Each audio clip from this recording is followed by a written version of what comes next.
अभी यीशु का गुप्त आमद के समय में क्या होगा करके लिखा, वो भी थोड़ा सा मत्ती 24 का 36 से लेकर 46 तक पढ़िएगा। मत्ती 24 का 36 से लेकर 46, मैथ्यू 24 36 to 46। उस दिन और उस घड़ी के विषय में कोई नहीं जानता, ना स्वर्ग के दूत और ना पुत्र, परंतु केवल पिता। जैसे नूह के दिन थे, वैसा ही मनुष्य के पुत्र का आना भी वही पढ़ो। आना भी होगा। क्योंकि जैसे जल प्रलय से पहले के दिनों में जिस दिन तक कि नूह जहाज पर ना चढ़ा, उस दिन तक लोग खाते पीते थे और उनमें ब्याह शादी होती थी, और जब तक जल प्रलय आकर उन सबको बहा न ले गया, तब तक उनको कुछ भी मालूम ना पड़ा।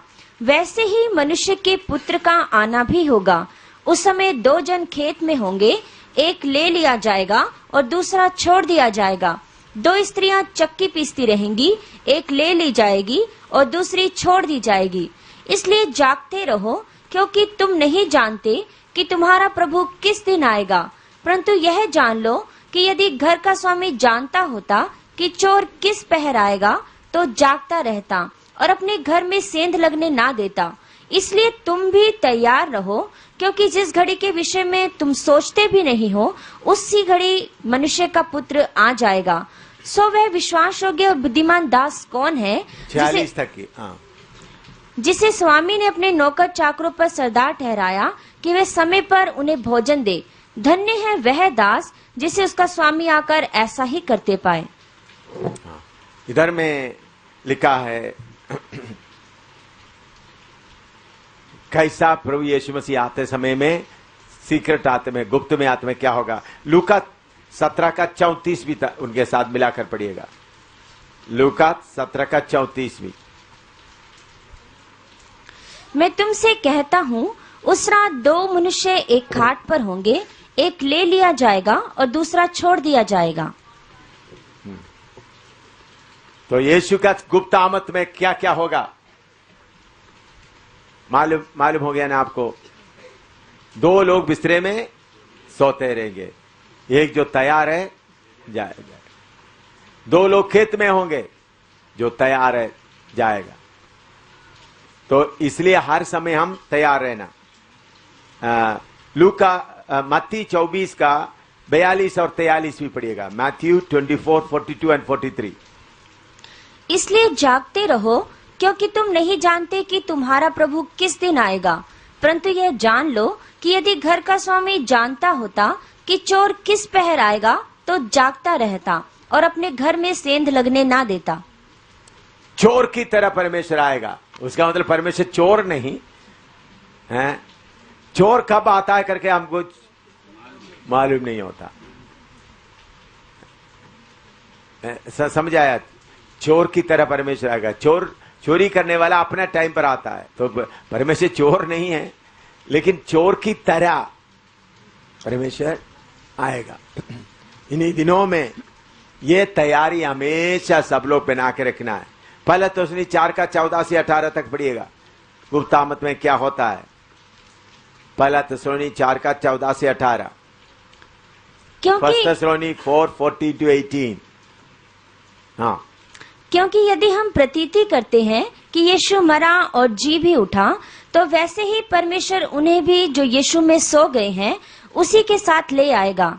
क्योंकि हम प्रभु के वचन के अनुसार तुमसे यह कहते हैं कि हम जो जीवित हैं और प्रभु के आने तक बचे रहेंगे, तो सोए हुओं से कभी आगे ना बढ़ेंगे।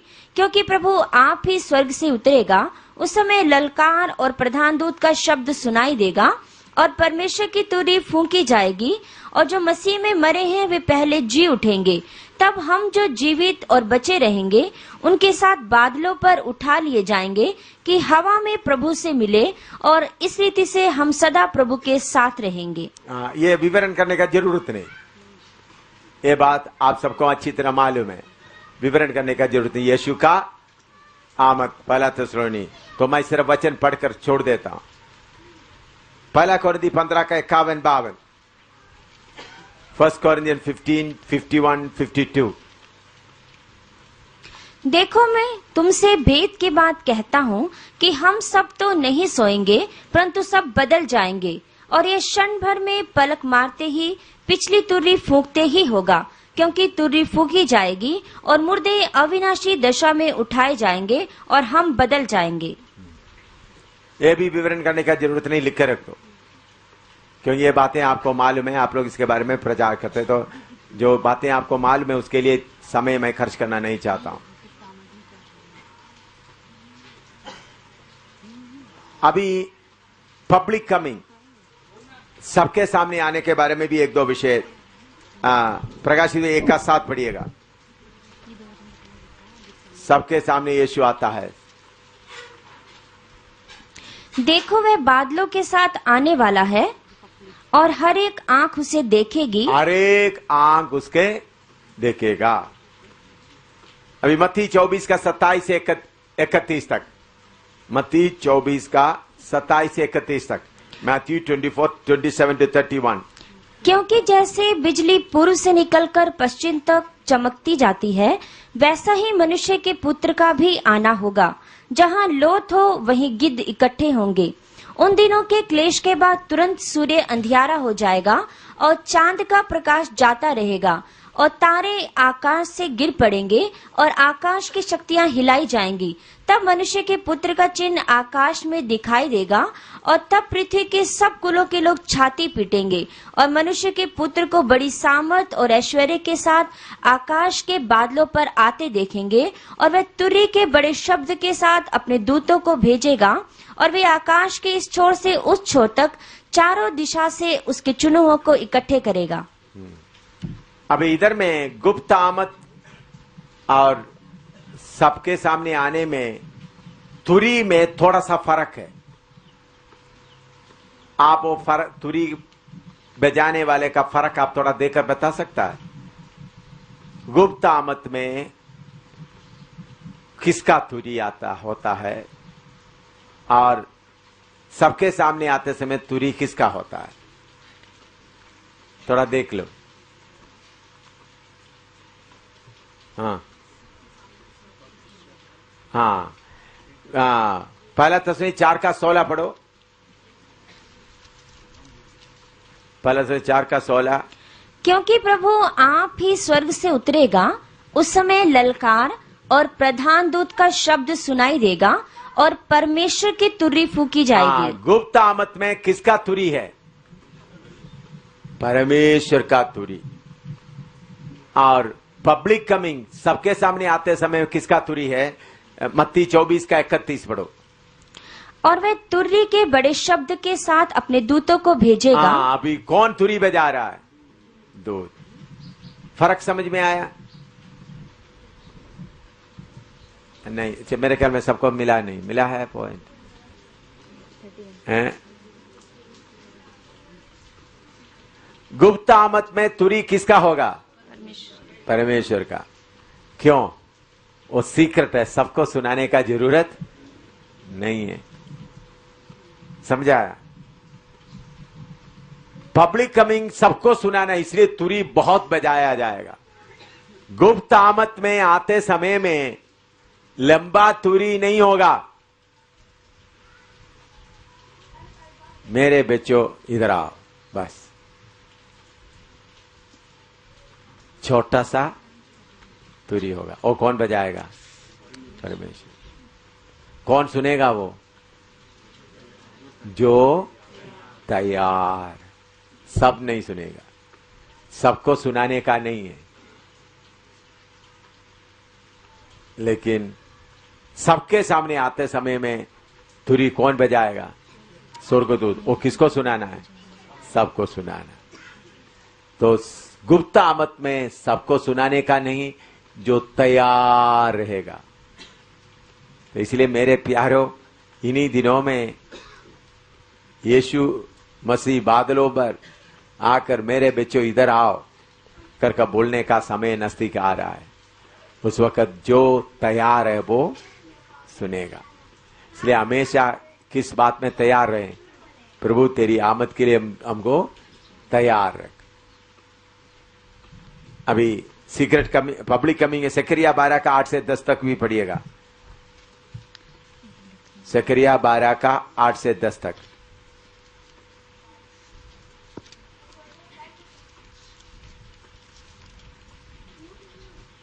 12 का 8 से 10 तक।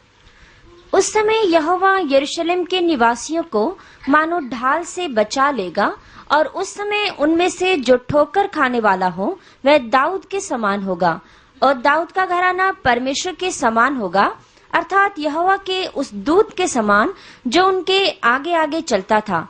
और उस समय मैं उन सब जातियों को नाश करने का यत्न करूंगा जो यरूशलेम पर चढ़ाई करेगी, और मैं दाऊद के घराने और यरूशलेम के निवासियों पर अपना अनुग्रह करने वाली और प्रार्थना सिखाने वाली आत्मा उंडेलूंगा। तब वे मुझे ताकेंगे, अर्थात जिसे उन्होंने भेदा है, और उसके लिए ऐसे रोएंगे जैसे इकलौते पुत्र के लिए रोते पीटते हैं, और ऐसा भारी शोक करेंगे जैसा पहलोठे के लिए करते हैं। उस समय यरूशलेम में इतना रोना पीटना होगा जैसा मगिदोन की तराई में हद्दिर्मोन में हुआ था। सारे देश में विलाप होगा, हर एक परिवार में अलग अलग, अर्थात दाऊद के घराने का परिवार अलग और उनकी स्त्रियां अलग, नातान के घराने का परिवार अलग और उनकी स्त्रियां अलग, लेवी के घराने का परिवार अलग और उनकी स्त्रियां अलग, शिमियों के परिवार अलग और उनकी स्त्रियां अलग, और जितने परिवार रह गए हों हर एक परिवार अलग अलग और उनकी स्त्रियां भी अलग अलग। इधर में कैसा इस्राएली लोग पश्चाताप करेंगे, प्रभु कैसा आएंगे, इस बात को मैं खोलकर जब प्रकाशित वाक्य 19 का अध्याय आते वक्त पढ़ाएंगे, सिर्फ आप नोट करके रख देना। अभी एक बात आप समझना, प्रकाशित वाक्य 4 अध्याय से लेकर आगे जितना भी लिखा है सीक्रेट कमिंग या गुप्त आमद के बारे में नहीं, बल्कि कौन सा है, पब्लिक कमिंग, सबके सामने आने वाला बात के बारे में बताया। प्रकाशित वाक्य में 4 अध्याय का शुरू से लेकर कोई आमद के बारे में बताया, वो सब कौन सा आमद के बारे में है, सबके सामने आने वाला आमद के बारे में है। तो अभी प्रकाशित वाक्य 1:8 पढ़िएगा। प्रकाशित वाक्य 1:8। प्रभु परमेश्वर वह जो है और जो था और जो आने वाला है, जो सर्वशक्तिमान है, यह कहता है कि मैं ही अल्फा और ओमेगा हूं। परमेश्वर खुद ही अपना टेस्टिमनी देता है। दोबारा पढ़ो। प्रभु परमेश्वर वह जो है और जो था और जो आने वाला है, हाँ, जो सर्वशक्तिमान है, यह कहता है कि मैं ही अल्फा और ओमेगा हूं। मैं ही अल्फा और ओमेगा हूं। लिखो अपना गवाही।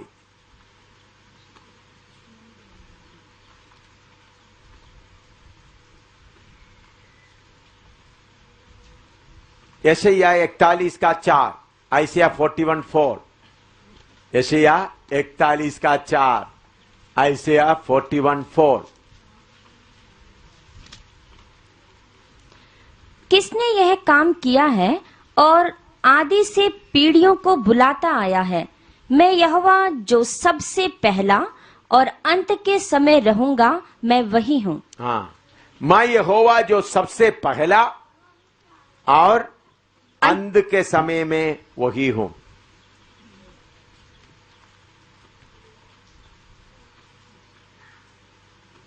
मैं यहोवा सबसे पहला और अंत के समय में वही हूं, इसलिए बोलता मैं आदि और अंत हूं। और यशायाह 44 का 6, आइसिया 44:6, आइसिया 44:6, यशायाह 44 का 6। यहोवा जो इस्राएल का राजा है, अर्थात सेनाओं का यहोवा जो उसका छुड़ाने वाला है, वह यूं कहता है, मैं सबसे पहला हूं और मैं ही अंत तक रहूंगा। मुझे छोड़ कोई परमेश्वर है ही नहीं। I am the first, I am the last, beside me there is no God. मैं सबसे पहले हूं और मैं ही अंत तक रहूंगा, मुझसे छोड़कर कोई परमेश्वर है ही नहीं। यह वचन आप लोगों को माल में फिर भी नोट करके रखें। यशायाह 48 का 12, आइसिया 48:12। हे याकूब, हे मेरे बुलाए हुए इस्राएल, मेरी ओर कान लगाकर सुन, मैं वही हूं, मैं ही आदि और मैं ही अंत हूं। हालेलुया। मैं ही आदि हूं और मैं ही अंत हूं। आई am the first, I am also the last.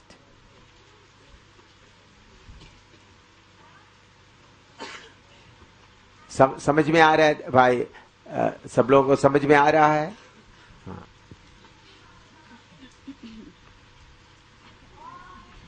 Ayub 36 का 26 पढ़िएगा। आयुब 36 का 26, जॉब 36:26।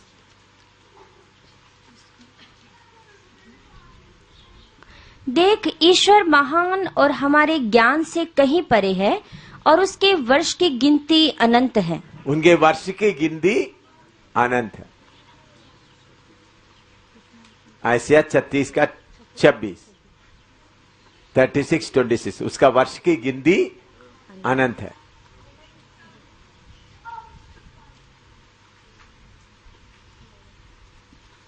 व्यवस्था विवरण 33 का 27, ड्यूटोनॉमी 33:27, ड्यूटोनॉमी 33:27, व्यवस्था विवरण 33 का 27,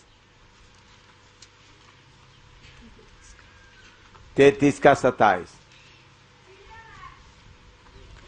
अनादि परमेश्वर तेरा गृह धाम है। हाँ, अनादि परमेश्वर तेरा गृह धाम। Eternal God is thy refuge.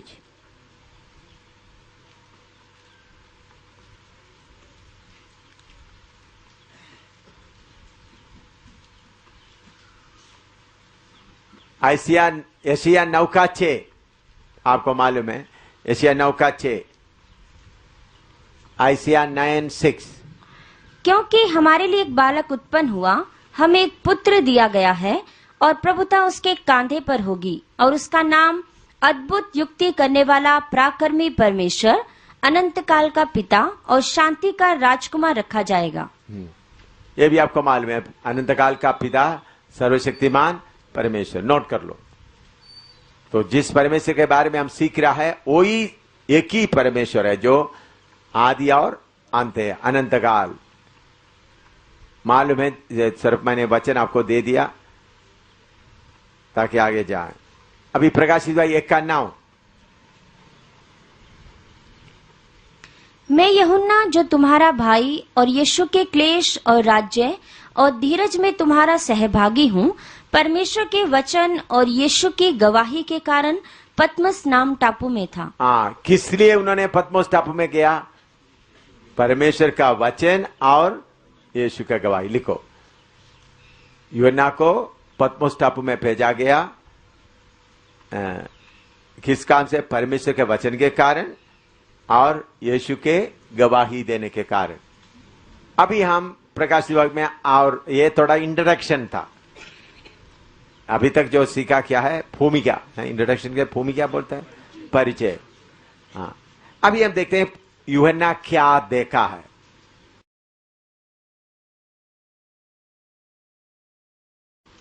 प्रकाशित वाक्य पहला अध्याय, उसका 10 से 20 तक हम पढ़ते समय यूहन्ना क्या देखा है करके हम पढ़ते हैं। यूहन्ना प्रकाशित 1 का 10 से लेकर 20 तक नोट करो। तो उसका पहला आयत पढ़िएगा, 10 पढ़िएगा। कि मैं प्रभु के दिन आत्मा में आ गया। हाँ, उधर में एक शब्द लिखा है, प्रभु के दिन मैं आत्मा में आ गया। ये प्रभु का दिन कौन सा दिन है?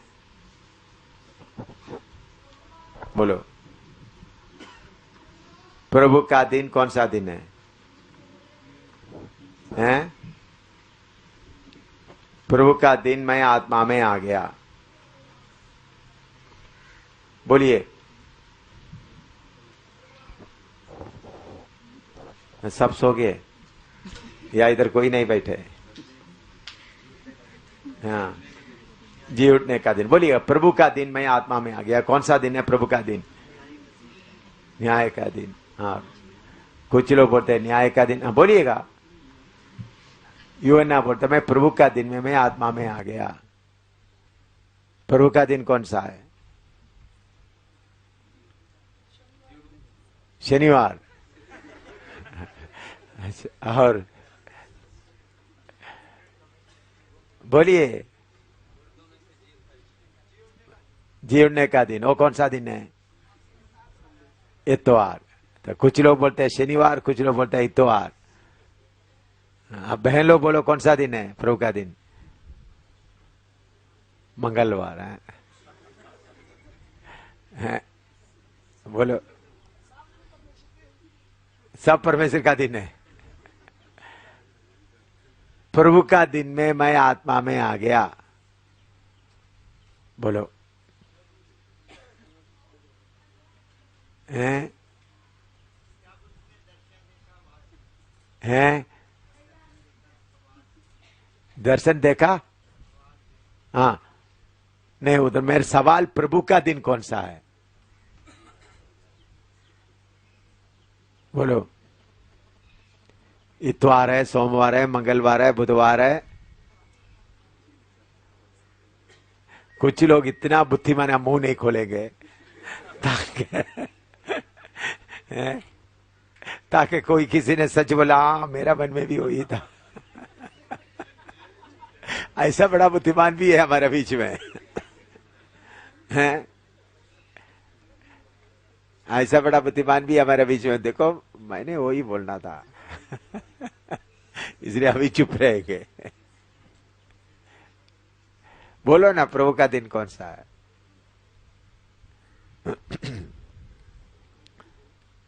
असली में हम सोचते समय प्रभु का दिन पुराना समय में यीशु मसीह जी उठा हुआ उस दिन को प्रभु का दिन माना जाता है, प्रभु का दिन। लेकिन इधर में ये एक दिन का बात नहीं है। असली में हम देखते हैं वक्त यूहन्ना आत्मा में प्रभु का दिन में क्या क्या होना है वो देखा। ये सारे बात अभी पहला अध्याय से लेकर आप आगे पढ़ें, एक दिन का बात नहीं है। आत्मा में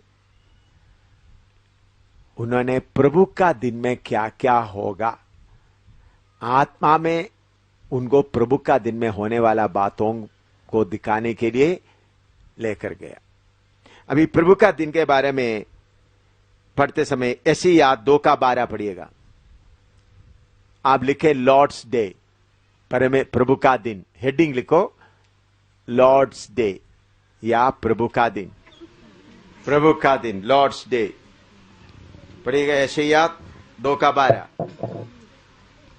क्योंकि सेनाओं के यहोवा का दिन सब घमंडियों और ऊंची गर्दन वालों पर और उन्नति से फूलने वालों पर आएगा और वे झुकाए जाएंगे। यहोवा का दिन, यहोवा का उस न्याय का दिन, यहोवा का दिन। दोबारा पढ़ो। क्योंकि सेनाओं के यहोवा का दिन, सेनों का यहोवा का दिन सब घमंडियों और ऊंची गर्दन वालों पर और उन्नति से फूलने वालों पर आएगा और वे झुकाए जाएंगे। सारे घमंडियों को क्या करेगा? झुकाया जाए। अभी जो यीशु मसीह के खिलाफ जो बोलता है, यीशु मसीह किधर है दिखाओ, हैं? उन सबको क्या करेगा? झुकाया जाएगा। प्रभु का दिन आ रहा है, अब थोड़ा सा खामोशी से रहो। प्रभु का दिन में सबको झुकाया जाएगा। योवेल 1:15, जोएल 1:15, हिंदी में क्या बोलते हैं? योएल 1:15 पढ़ो।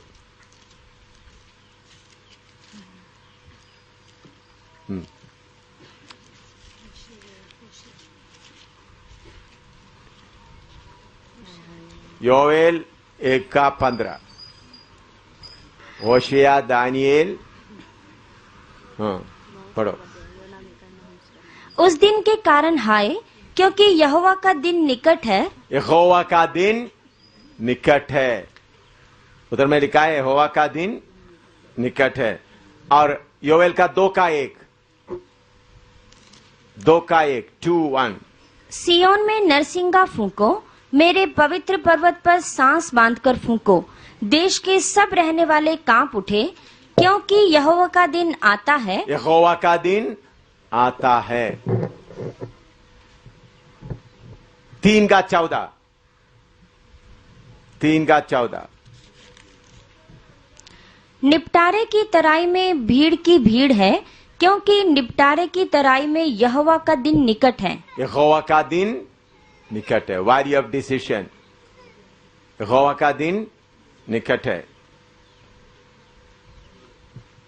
एसकीएल 13:5। एसकीएल 13:5। एसकीएल 13:5।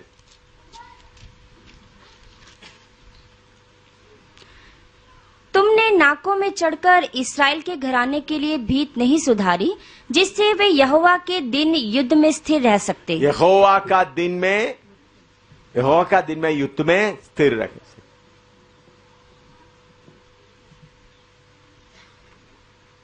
मलाकी 4:5।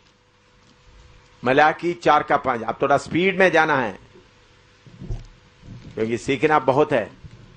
देखो, यहोवा के उस बड़े और भयानक दिन के आने से पहले, यहोवा का बड़े भयानक दिन आ रहा है।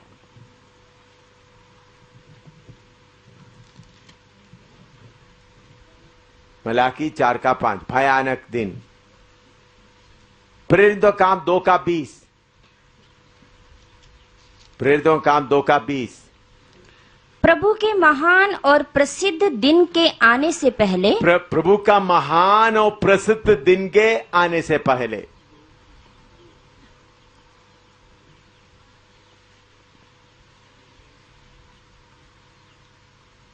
दूसरा कोरिन्थी 1:14। दूसरा कोरिन्थी 1:14।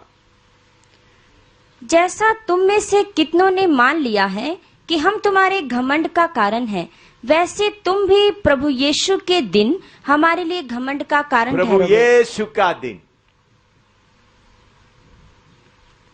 प्रभु यीशु का दिन। पहला थिस्सलुनी 5:2। फर्स्ट थिस्सलुनी 5:2। क्योंकि तुम आप ठीक जानते हो कि जैसे रात को चोर आता है, वैसे ही प्रभु का दिन आने वाला है। प्रभु का दिन आने वाला है। दूसरा पत्रोस 3:10। 2 पीटर 3:10। परंतु प्रभु का दिन चोर की नाई आ जाएगा। प्रभु का दिन चोर का नहीं आ जाएगा। अभी मैं कुछ रेफरेंस आपको प्रभु का दिन के बारे में दिया है, ये पक्का आने वाला है। अभी लोगों को प्रभु दया से लिया है, घमंड करते रहता है, परमेश्वर के खिलाफ बोलते रहता है, लेकिन प्रभु का दिन में सब ठीक होता जाएगा, सबको ठीक करके छोड़ेगा। हाँ। बेड़े से बेड़ों को भी मुसलमान भाई लोग बोलते हैं यीशु कहां, मरा नहीं है, सब प्रभु का दिन में सारा हिसाब ठीक हो जाएगा, किसी के अंदर दम नहीं रहेगा। हर घुटना टेकेंगे, हर जीव अंगीकार करेंगे यीशु ही प्रभु है।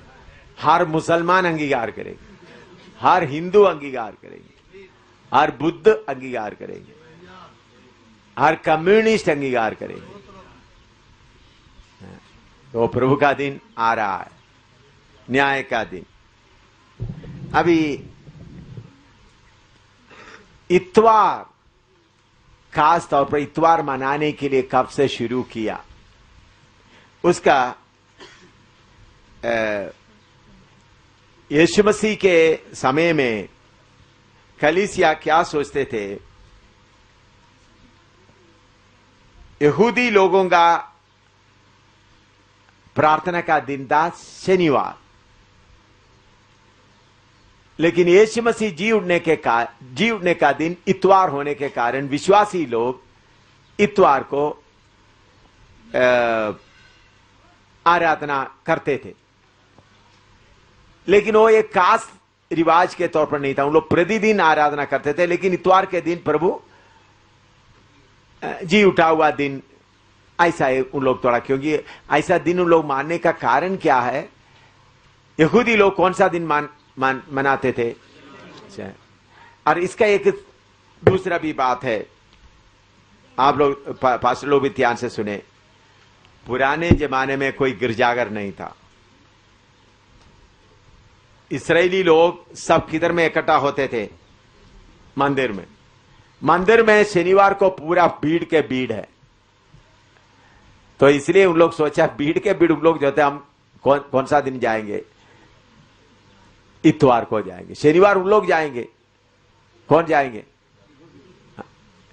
तो शनिवार जाकर उन लोग थक जाएंगे, तो इतवार को कोई जाने के लिए ज्यादा नहीं होगा। फिर भी कोई पाप वगैरह किया हो तो क्या होगा? तो शनिवार को पूरा ज्यादा से ज्यादा यहूदी जाएगा, तो दूसरा दिन इतवार को इतना भीड़ नहीं होता। तो उन लोग सोचे यही है अच्छा मौका। तो आराधना किधर होते थे? मंदिर में। ऐसा चलते चलते एक कारण हो गया। तो क्रिश्चियन शब्द या क्रिश्चियन शब्द करके हम नहीं बोल सकते, मैं बोल देता यीशु के पीछे चलने वाला। चलो उन लोग पूरा यहूदी लोग पूरा अपना रश पूरा सब करने दो। आपको मालूम है कहीं त्योहार वगैरह हो गया तो दूसरे दिन कैसा क्या होता है? काली होता है, खामोशी होता है। तो वही दिन देख करके उन लोग जाना शुरू किया। ऐसा इतवार का आराधना।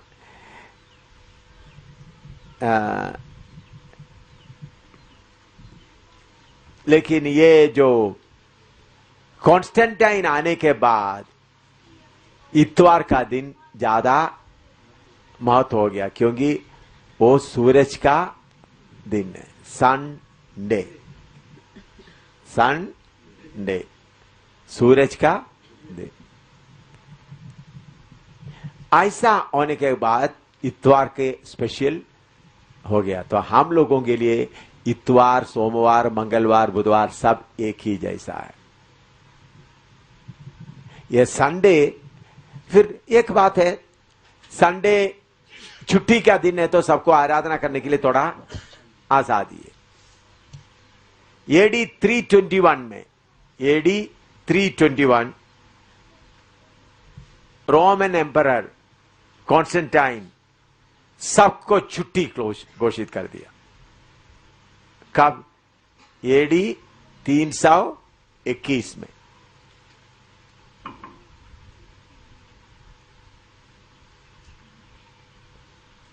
यह संडे छुट्टी कब शुरू हो गया? एडी 321, यीशु मसीह जी उठ कर जाने के 321 साल बाद। वो कौन इसका ऐलान कर दिया? कॉन्स्टेंटाइन। उन्होंने जब मसीह बन गया एडी 321। मैंने पहले भी आपको बताया, पूर्व की ओर देखकर प्रार्थना करना। रोमन कैथोलिक और प्रोटेस्टेंट लोग सब किधर देकर प्रार्थना करता है?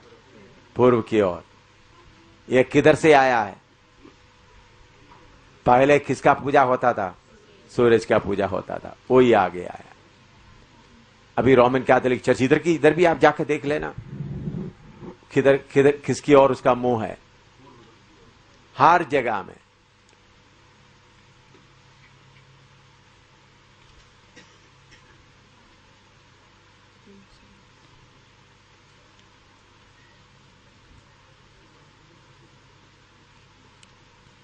उन्हीं दिनों में एम्परर्स डे या सम्राट का दिन भी होता था। सम्राट का एम्परर्स डे, वो साल में एक एक बार होता था।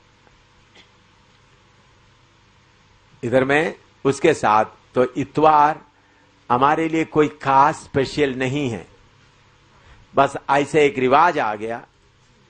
कुछ लोग सोचते इतवार का दिन, हमारे लिए इतवार का दिन सोमवार मंगलवार जैसा ही है। बाकी लोगों को छुट्टी मिलने के कारण हम क्या करते हैं? आराधना करते हैं, इतना ही। अच्छा, अभी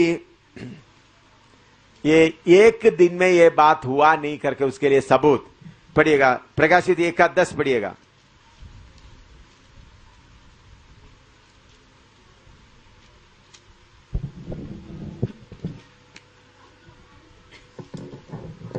प्रकाशित 1:10 कि मैं प्रभु के दिन आत्मा में आ गया और अपने पीछे तुर्री का सा बड़ा शब्द यह कहते सुना। बस इधर में मैं थोड़ा सा आपको डिफरेंस बताने के लिए उसका 4:2 पढ़िएगा। प्रकाशित 4:2। और तुरंत मैं आत्मा में आ गया और क्या देखता हूँ कि एक सिंहासन स्वर्ग में धरा है और अभी, उस 17 का 3 पढ़िएगा।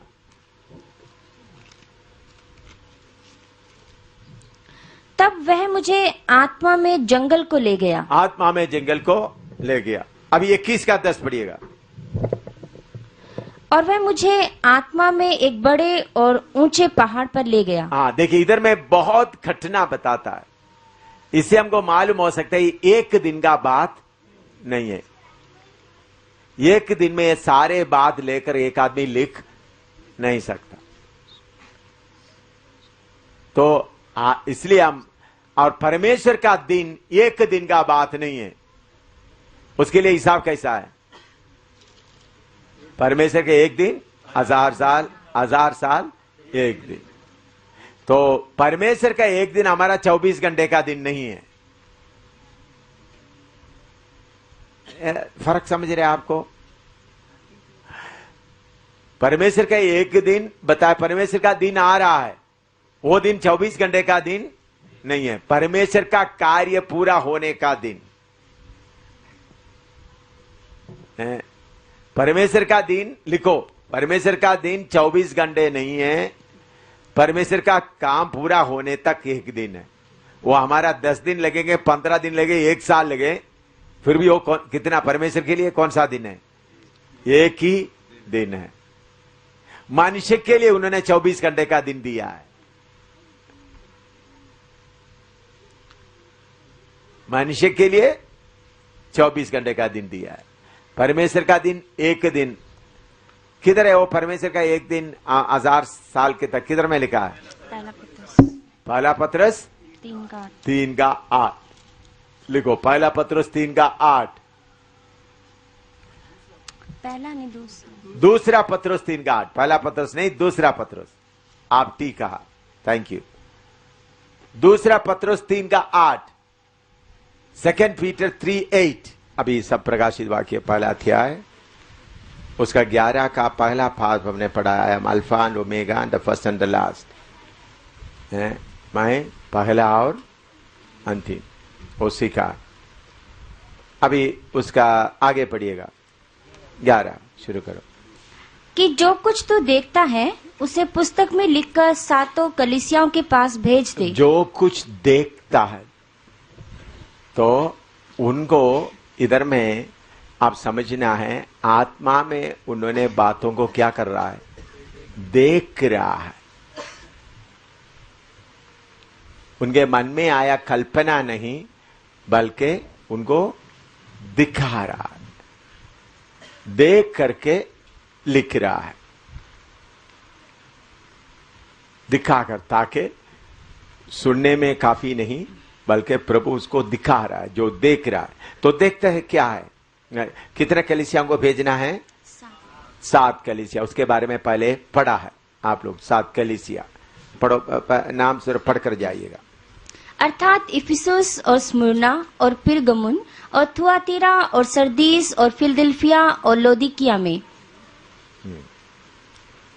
ये बात अभी उन्हें 12 पद से पढ़िए। 12 पद से लेकर 17 तक पढ़िएगा। और मैंने उसे जो मुझसे बोल रहा था देखने के लिए अपना मुंह फेरा, और पीछे घूमकर मैंने सोने की 7 दीवटें देखी। और उन पहले सोने का 7 दीवटें देखी। सबसे पहले क्या देख रहा है? सोने का 7 दीवटें। अभी ये दीवटें, सोने का दीवटें कब जलता है? रात के समय जलता है। क्या है? रात के समय। अभी पृथ्वी या सारे मनुष्य किस समय में से गुजर रहा है? अंधेरा में गुजर रहा है। यह अंधेरा कब छा गया? जब आदम ने पाप किया, तब से सारे धरती किसमें चल रहा है? दिन रात आते हैं तो भी आत्मिक बातों में सब किधर में चल रहा है? अंधेरा में चल रहा है। ये बात आप सबको अच्छी तरह मालूम है। 7 दीवट क्या बताता है? सारे संसार किसमें चल रहा है? अंधेरा में। सारे संसार, लिखो, सारे संसार अभी आत्मिक तौर पर अंधेरा में चल रहा है। यह 7 दीवट क्या बताता है? रात का समय को बताता है। इसलिए मत्ती 5 का 14-15 पढ़ो। मत्ती 5 का 14-15।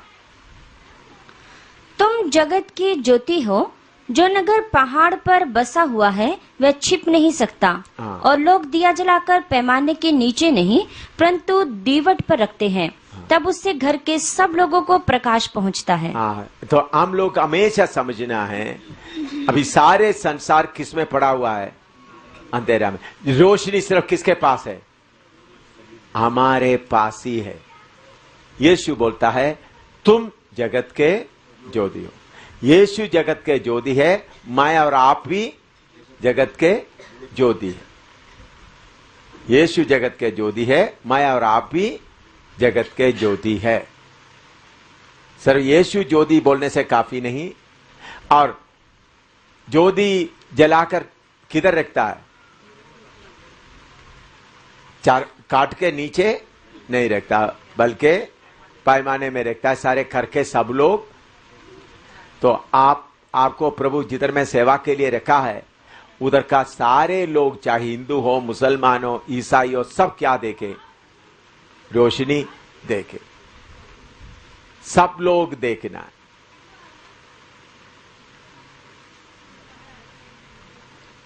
फिलिपी 2 का 15-16। फिलिपी 2 का 15-16। ताकि तुम निर्दोष और भोले होकर टेढ़े और हठीले लोगों के बीच परमेश्वर के निष्कलंक संतान बने रहो, जिनके बीच में तुम जीवन का वचन लिए हुए जगत में जलते दीपकों की नाई दिखाई देते हो, कि मसीह के दिन मुझे घमंड करने का कारण हो कि ना मेरा दौड़ना और ना मेरा परिश्रम करना व्यर्थ हुआ। तो ये भी बात आप सबको अच्छी तरह मालूम है। हमको प्रभु किधर रखा हुआ है? टेढ़े और अटीले। ये है बड़ा प्रॉब्लम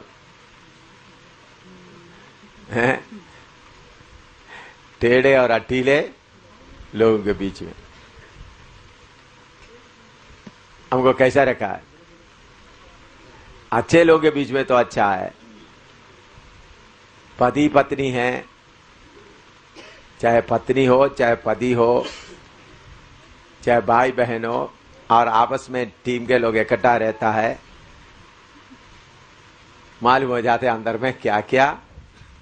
टेढ़े और अटीले लोगों के बीच में क्या होना है? रोशनी के संतान। अच्छे लोगों के बीच में रहना बहुत आसान है। जो टेढ़े लोगों के बीच में, हालेलुया, कितना मुश्किल है। कोई मुश्किल तो नहीं है ना। अगर मसीह आपके अंदर जीवित रहेगा तो कोई मुश्किल नहीं है।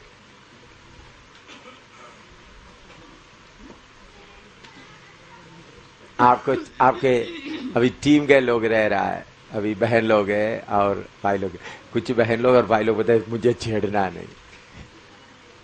क्या बोलते हैं? छेड़ेगा तो मेरे अंदर का चीज है बाहर छेड़ना। मुझे ये बातें सुनकर बहुत हंसी आता है। मुझे फिर टाइम नहीं है उन लोगों को छेड़ने के लिए, नहीं तो मैं टाइम होता तो मैं छेड़ता रहता। मुझे टाइम नहीं है।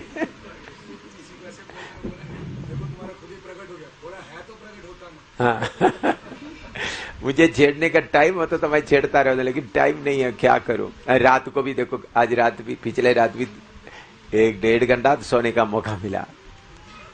1.5 घंटा, 1.5 घंटा भी पूरा होगा नहीं, तो टाइम कम मिलता है। मुझे छेड़ने, अगर कोई कुछ बोलता है मुझे छेड़ना है, तो मुझे तो फिर ऐसा होता है इसको छेड़ कर देखो इसके अंदर का गंदगी क्या क्या है।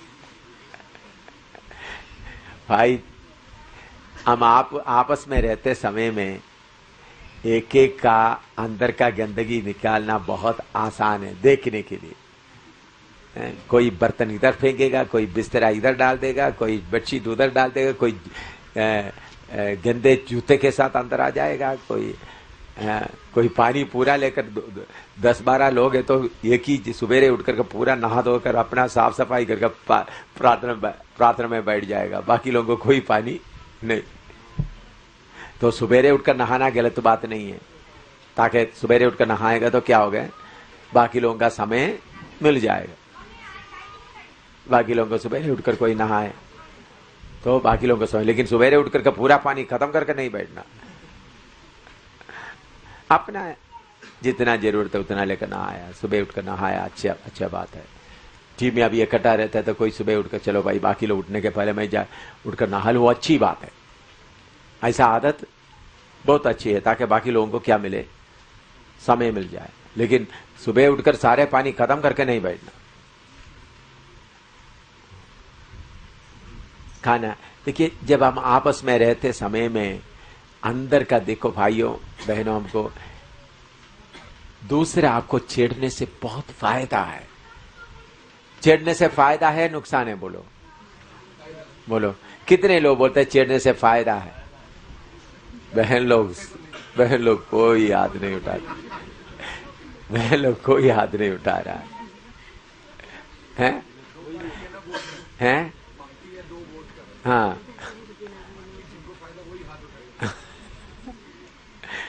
छेड़ने से फायदा है करके कितना लोग, बहन लोग बोलो, बहन लोग में कितने लोग बोलते हैं छेड़ने से फायदा? हाथ ऊपर करो। 2-3 ही है, बाकी लोग नहीं। हाँ है बहन लोग क्या बोलते हैं? छेड़ना नहीं। हालेलुया। देखिए, टेढ़े और अटीले लोगों के बीच में प्रभु क्यों टेढ़े और अटीले? प्रभु आपको कहां रखता है अपना दुल्हन को? बोलो, कांटों के बीच में। किधर रखता है? कांटों के बीच में। क्यों कांटों के बीच में रखते हैं? कांटे आके लग जाएं, उसमें से खुशबू निकले।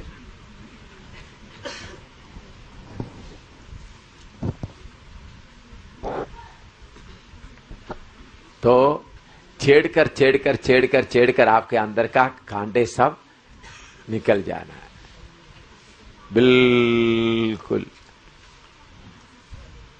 लेकिन कुछ लोग बोलते हैं मुझे छेड़ना नहीं, मुझे छेड़ना है, मैं बारूद से भरा हुआ हूं, फट जाएगा मुझे छेड़ना है। हाँ, देखी जा छेड़ी ना देखी जा छेड़ी ना, नहीं छेड़ना। हाँ, वो तो ये मेरे ख्याल में शारीरिक छेड़ने के बारे में होगा। हाँ, लेकिन फिर भी है। हाँ हाँ, छेड़ना। लेकिन मसीलों के बीच में छेड़ना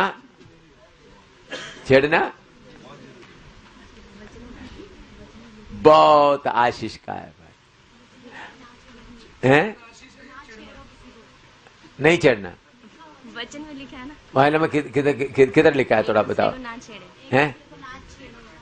किधर लिखा है? थोड़ा निकालो। ना छेड़ो, थोड़ा निकालो। हाँ, लिखा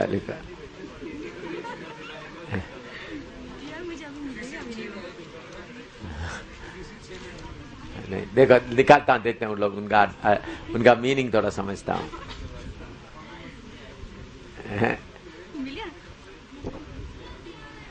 हाँ, पढ़ो। कौन सा 5 का?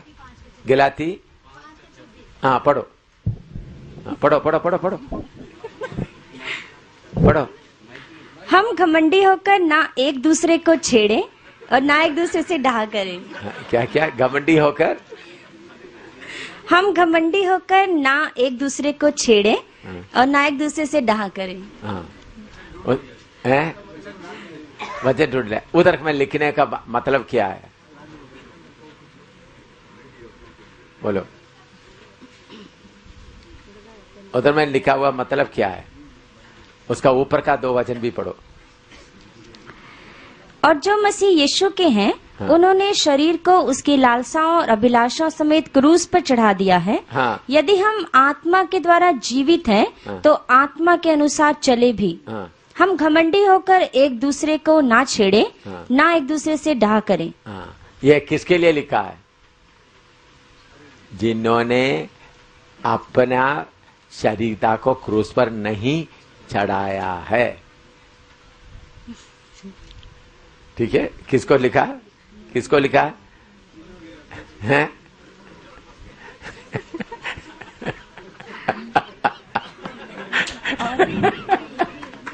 जिन्होंने, वो तीनों थोड़ा अच्छी तरह पढ़ो ना। आप सोचे होगे मैं पढ़ा नहीं होगा, शायद मुझे मालूम ही नहीं होगा। देखिए, उधर में छेड़ने, उधर में लिखा हुआ बात अच्छी तरह, मैं अभी इन लोग, इसलिए मैं बोलता हूं, लोग पढ़ लिया तो धन्यवाद हो। जिन्होंने अपने आप को क्रूस पर नहीं चढ़ाया, उनको बोल रहा है तुम क्या करो? क्रूस पर चढ़ाओ और मसीह में जीवित रहो। इसके पहले उन लोग क्या करते थे?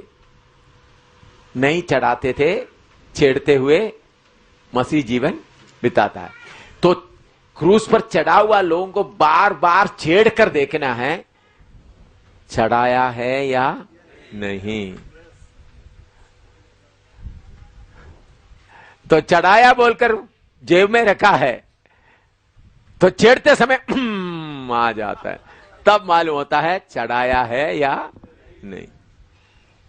समझ आया? कितने लोगों को समझ आ रहा है? फिर भी बहन लोग समझ में नहीं आएगा, हैं? समझना नहीं चाहते। हाँ, अभी सब्जेक्ट आ गया। देखिए, मैं माफी क्यों मांगता हूं? मेरा शारीरिकता को क्रूस पर चढ़ाया है, लेकिन वो मरा नहीं। वो कभी कभी क्या करता है? अपना सिर उठाने कोशिश करता है। माफी मांगते हुए उसका उठाए हुए सिर को मैं मारकर क्या करता हूं? नीचे कर देता हूं। माफी मांगते हुए उनका सिर उठाया तो उस सिर को तूने उठाया, तुम क्रूस पर तुम लटक रहे, फिर भी तुम क्या किया? इसलिए पौलुस बोलता है मैं मेरा शरीर को मारता कुटता है। तो माफी मांगते हुए मेरा शरीर को मैं क्या कर रहा हूं? थप्पड़ लगा रहा हूं। आपके लिए माफी है, लेकिन मेरा शरीर तो को मालूम है, मैंने थोड़ा बड़ा होना कोशिश किया, माफी मांगते हुए मुझे क्या मिल गया? थप्पड़ मिल गया। समझ में आया? तो माफी मांगते हुए मैं मेरा शरीरता को क्या देता हूं? थप्पड़ लगाकर जिस पिंजड़ा में तुमको रखा उधर ही पड़ा रहो। यह है जय का जीवन। ऐसा बार बार थप्पड़ मारता है तो छेड़ने से फायदा क्या है? मुझे छेड़ने से फायदा क्या है? मेरे अंदर का जो कैदी में खड़ा हुआ बाहर आता है या नहीं। तो छेड़ना हमेशा के लिए आशीष का कारण है। चाहे पति छेड़े, पत्नी छेड़े, तो छेड़ कर प्रकट हो गया तो एकदम क्या करो? दूसरे के ऊपर दोष लगाने के जगह में, हां, एक पिंजड़े से थोड़ा सा बाहर, आपको मालूम, कभी पिंजड़े में पड़ा हुआ तो भी थोड़ा मुंह, थोड़ा पूंछ वगैरह बाहर दिखाएगा, तो उसको मारकर अंदर डालना। तो छेड़ना बहुत फायदा का है। किसी समय देखो, समय पर मैं जागते हुए छेड़ेगा तो बाहर नहीं आएगा, अनजाने में समय में छेड़ना। तो ये छेड़ने आ रहा है करके मैं जागते हुए रहेगा तो अंदर पड़ चले, अनजाने में छेड़ना है। छेड़ कर देख लो।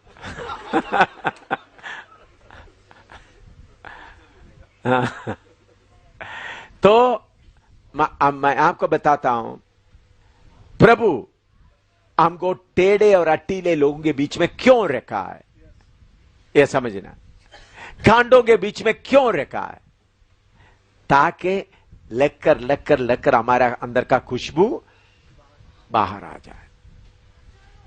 चारों तरफ का लोग छेड़ने दो।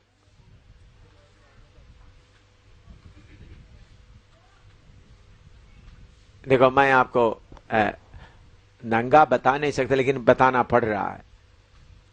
मैं जब पठानकोट में प्रचार कर रहा था, बहुत पुरानी बात है, पठानकोट और शहर के बीच के एक ग्राउंड में, तो रात के मीटिंग था, दिन में लोग उधर क्रिकेट खेलने के लिए आए। तो मुझे मालूम हो गया क्रिकेट लोग खेल रहा है हमारे ट्यूब के ऊपर, ग्राउंड के एक कोने में है हमारा, लेकिन उन लोग शरारती करते क्या कर रहे हैं, क्रिकेट खेलते हुए ट्यूब तोड़ने आ रहे। मैंने बोला भाई ऐसा मत करो, तो फिर बोला हम क्रिकेट खेलें। मैंने ट्यूब खोलना शुरू कर दिया। ट्यूब खोलने करते वक्त इन लोग बोलने लगे यही प्रचार करता है, चलो इसको घेरते। 10-12 लड़के लोग आ गया, मुझे घेर लिया। पहले कान में अंगुली डालना शुरू किया, इधर में अंगुली डाल रहा है, खींच रहा है, नौजवान लोग हैं ना। तो फिर मैं बोलता इनका पांड उतारता है। मेरा पांड खोलकर उन लोग पे बेल्ट खोल दिया, पांड उतार दिया, फिर ड्रॉयर भी खोल दिया, फिर इतना बुरी तरह से छेड़ना शुरू कर दिया पब्लिक में। मैं हंसता हुआ रहा। बाद में लैट्रिन के जगह में उन लोग अंगुली डालना शुरू कर दिया। मैंने बोला आपका हाथ गंदे हो जाएंगे। फिर उन लोग लकड़ी डाला। इससे बुरी तरह कोई छेड़ने का कोई नहीं होता। लेकिन मुझे 10-15 दिन लैट्रिन जाना कितना दर्द रहा, कितना खून गया। ये पक्का मेरे साथ हुआ बात मैं बोल रहा हूं। लो बाकी क्या क्या छेड़ा मैं पब्लिक में बोलना नहीं चाहता हूं। नंगा उस वक्त भी मुझे गुस्सा नहीं हुआ, मुझे मत करो करके नहीं बोला। उन लोग अंगुली डालते मतलब हाथ गंदा हो जाएंगे, तो फिर लकड़ी डालकर डालते। तो मनुष्य हमको, ये मैं मेरे अनुभव से हुआ, एक ही घटना बताओ और इससे कितना हुआ। तो लोग हमको छेड़ते समय में हमारे अंदर में क्या है, वो क्या होता है, प्रकट होता है। पति छेड़े, पत्नी छेड़े, कितने कितने छेड़े। तो छेड़ने में आप डरता है तो आप आपका सांप को बचाना चाहते हैं। डर क्यों आ रहा है? आपका शारीरिकता का सांप बोलता है, मैं बोलता आपके अंदर का, मैं बोलता मेरे लिए, मेरे अंदर का शारीरिकता का सांप को सब लोग मारे।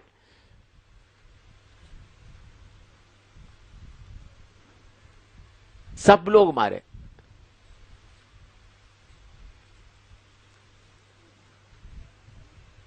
मैं उधर बच्चीनगर में रहते समय उधर में एक लड़की था, सरिता, संगीता क्या किया, बारिश के समय में, शाम के समय बारिश में पब्लिक में जाकर नहाना शुरू कर दिया। उनका सूट वगैरह तो देखा मुझे नंगा दिखाई दे रहा था। मैंने एक छोटा सा लाठी लेकर के उधर में 3-4 दुकानदार वगैरह, दुकानदार मजा उठा रहा है, ये नंगा उधर, नंगा नहीं, बारिश में क्या कर रहा है, कपड़ा पहन कर नहा रहे हैं। मैंने जाकर पीछे, चलो अंदर जाओ। उन्होंने बोला देखो ये मुझे मार रहा है, रात को इन्होंने मुझे बहुत पकड़ा, मैं उसको मुझे पकड़ने नहीं दिया, इसलिए वो गुस्सा अभी आपके ऊपर उतार रहा है। क्या बोल रहा है?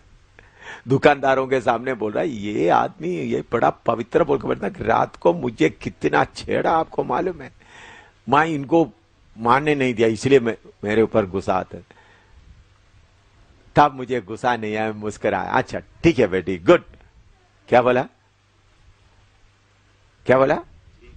ठीक है, गुड। और बोलो। मुझे इतना भी गुस्सा नहीं आया। असली में क्या आना चाहिए था मुझे, हैं? उन दुकानदारों के शाम वगैरह दुकानदार 10-12 दुकानदार है, ये रात को मुझे इतना कर रहा था, रहते थे, अभी मैं उनको इनकार कर दिया इसलिए इन्होंने मुझे पब्लिक में मार रहा था। वो नहाने के कारण मैं आकर छोटा सा लाठी लेकर उनको मारा, लेकिन मुझे उल्टा उन्होंने इल्जाम लगाते समय मुझे क्या आना चाहिए था? क्या आना चाहिए था? गुस्सा बाल मानिद नहीं आया, थोड़ा सा भी नहीं आया।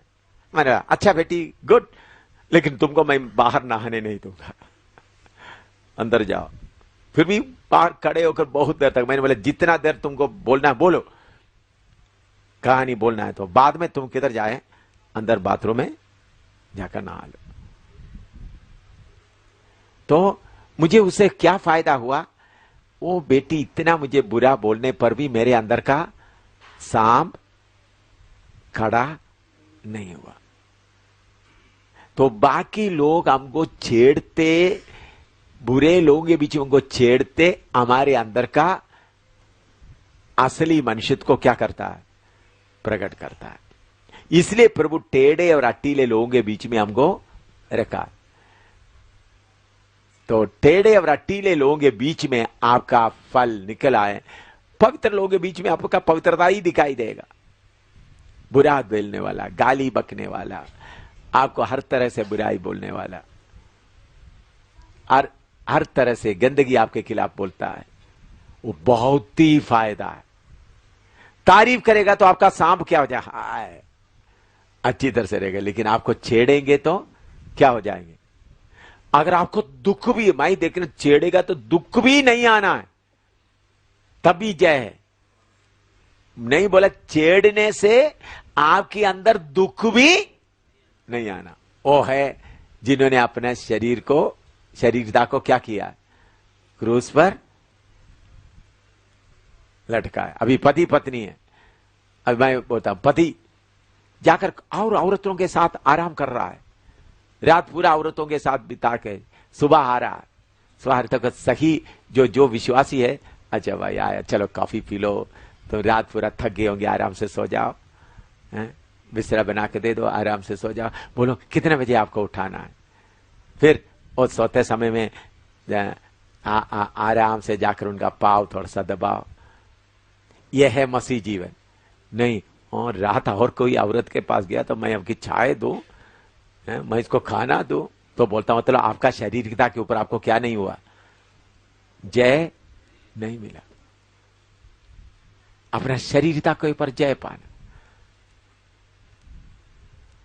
हो मेरा हक नहीं है भाई, यीशु मसीह में आया, आपने क्रूस पर अपना जीवन को चढ़ाया, तो फिर हक पूरा क्या हो गया, पूरा कोई हक नहीं है। वो बुड़बुड़ाते बुड़बुड़ाते आपको छेड़ना शुरू करेगा तो उसको क्या करें, मार मार कर डाउन कर। कुछ लोग क्या बोले, वो बुड़बुड़ाने वाला पत्नी मिल गया, वो क्या करूं मैं, बुड़बुड़ाने वाला पति या मारने वाला पति मिल गया तो भी बहुत आशीष है, मारने वाला पति। ऐसा जब फिर हम शैतान को, तू क्या कर सकता है मुझे,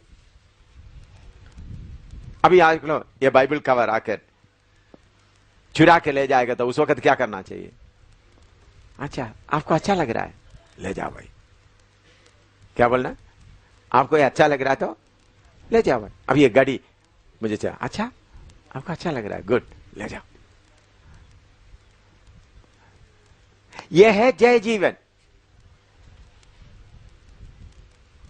ये नहीं ले रहा तो उसको पकड़ रहा, नहीं नहीं नहीं भाई ये लेकर जाने, मेरे बाइबल का कवर है। छेड़ने के लिए आए, जमीन लेने के लिए आए। हम उधमपुर में जब था, गढ़ी में हमारा करीम पहले हमारे विश्वासी थे, बाद में उन लोग दूसरे संस्था में शामिल हो गया, तो मैं कहीं बाहर गया हुआ था, तो उन्होंने और 2-3 लोग मिलकर के बोला प्रार्थना भवन पूरा हम कब्जा करेंगे। तो मैं जब आ गया, मैं शनिवार को आ गया, 2-3 दिन से करता, मेरा पत्नी बोला देखो इन लोग, पत्नी और बाकी लोग, पास्टर चरियान और बाकी लोग बोला देखो इन लोग कब्जा करने के लिए थे, तो डीसी को बोलो। डीसी उस वक्त डीसी मेरे साथ वाला ऑफिसर मेरा जूनियर था, उनको शशि उनका नाम था, जूनियर। मैं जब कैप्टन के तौर पर नौकरी करता हूँ, मेरा जूनियर में था, वो मेरे अंडर में था। वो शॉर्ट सर्विस कमीशन था, इसलिए उनको पूरा नहीं मिला, फिर वो डीसी बन गया आईएएस के द्वारा। तो मुझे अक्र मिला भी था, मैं जब उधर है तो मुझे बहुत आदर देता था। मेरा पत्नी और दूसरा पास से चिरियन वगैरह सोचा मैं शशि को फोन करेंगे, बोलेंगे इनको थोड़ा समझाओ। मैंने बोला भाई थक कर आ गया, शाम को आया, थोड़ा पहले मुझे थोड़ा चाय दे दो। तो चाय पिया। मैंने सीधा करीम के घर में गया। भाई करीम भाई, इनका पति, उन लोग बड़ा गुस्सा में बैठा हुआ, उन लोग सोचा मैं लड़ेंगे। करीम भाई, मैंने बोला भाई अगर 2 घंटा आप समय, मुझे मालूम हो गया आपको ये जमीन है मकान वगैरह सब चाहिए, मैंने सुना है, 2 घंटा समय देगा तो हम थोड़ा सा बर्तन वर्तन पैक करेंगे, थोड़ा कपड़ा लेंगे, हम चलेंगे। अगर आप बोलते नहीं 2 घंटा नहीं दे, 1 घंटा लेगा तो हम थोड़ा कपड़ा लेंगे, जाएंगे। आप बोलते 1 घंटा भी नहीं देता, अभी निकलना, तो भाई आ जाओ, बाइबल मेरे हाथ में है, ले जाओ पूरा, हम निकल रहा है। क्या बोला?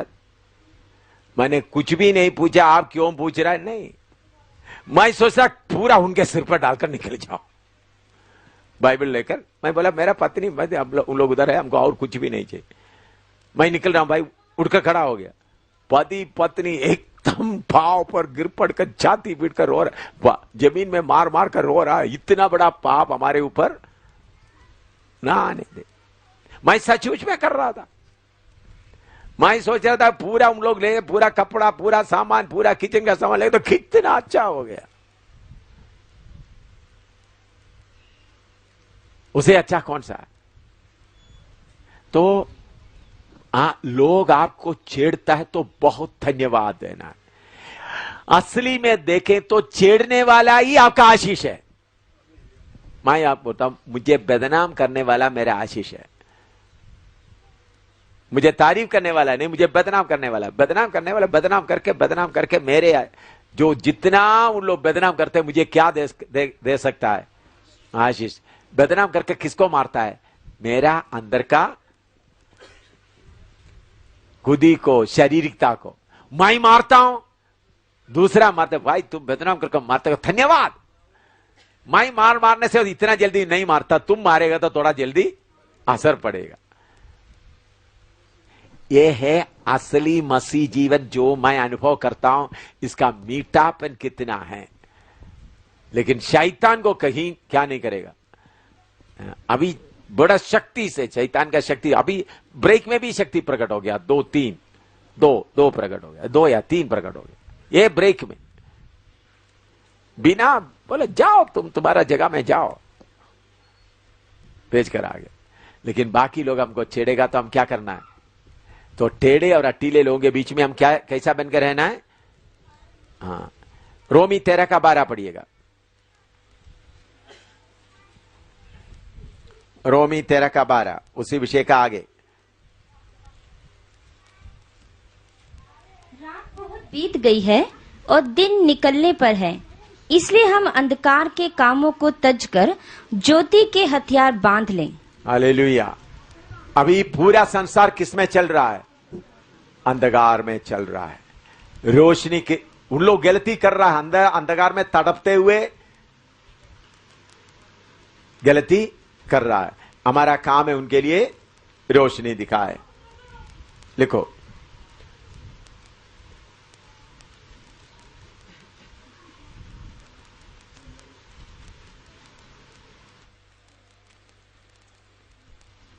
दूसरा पत्रोस 1:19 पढ़ो।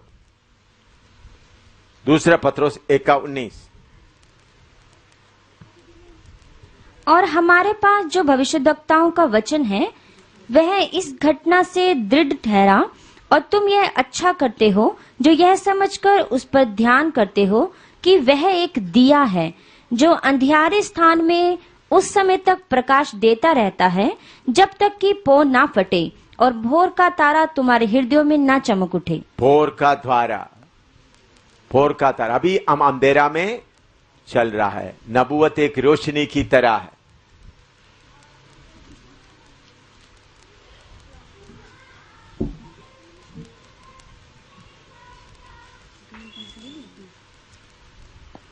ठीक है, अभी यीशु मसीह का दर्शन थोड़ा देखें।